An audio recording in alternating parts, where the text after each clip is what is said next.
Those who criticize the kids jump to moral conclusions. But then you could say that those who criticize the kids jump to moral conclusions. Well, here's something you learn as a social scientist, as a psychologist, if you're a good psychologist. You learn that a lot of things that look psychological aren't. They're situational. And I would say what happened in that situation, and what happens a lot online, is actually a secondary consequence of the operation of technologies that we don't understand. Right? I mean, why is there so much online mobbing? Well, do you think human nature's changed fundamentally in the last 5 years, or do you think there's something about the online technology that lends itself to online mobbing because we haven't figured out how to regulate it appropriately? That's a much wiser suggestion. I mean, who knows how the hell Twitter works? I mean, all of a sudden, 100 million people can communicate with each other, but only with 140 or 280 characters. Well, that's a biological revolution. We have no idea what that's going to cause. Well, we know if you go look at Twitter, and it's kind of ugly, because Twitter seems to reward impulsivity, and it can move impulsivity around very quickly, and people are more likely to retweet things they're outraged by, and outrage makes you impulsive. And I mean, I've used Twitter lots, and I can see reflected in my own behavior the propensity for it to magnify outrage.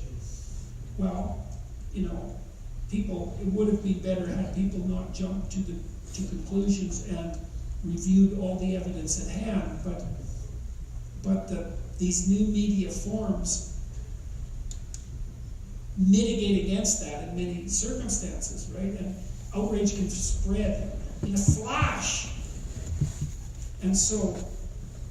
And people get caught up in that, and you say, well, that's also motivated by the desire to morally posture and to adopt the position of superordinate virtue and all of that, and that's a contributor. But I do think so much of this, including the polarization that characterizes our current political discourse, I really think a tremendous amount of that is a consequence of technological change that's so rapid that we can't keep up.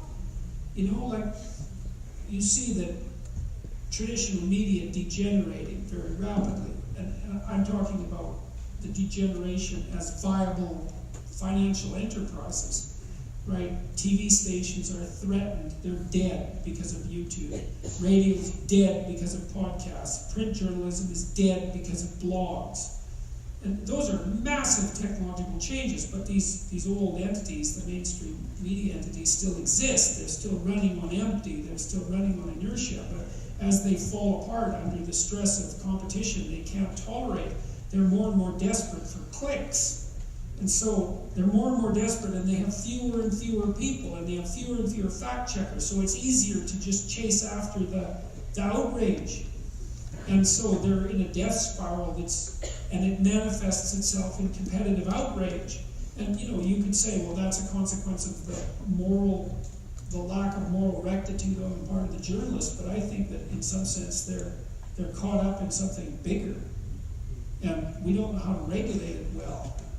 And so I think that happened in this situation as well. It's like the whole bloody country is one big junior high school class.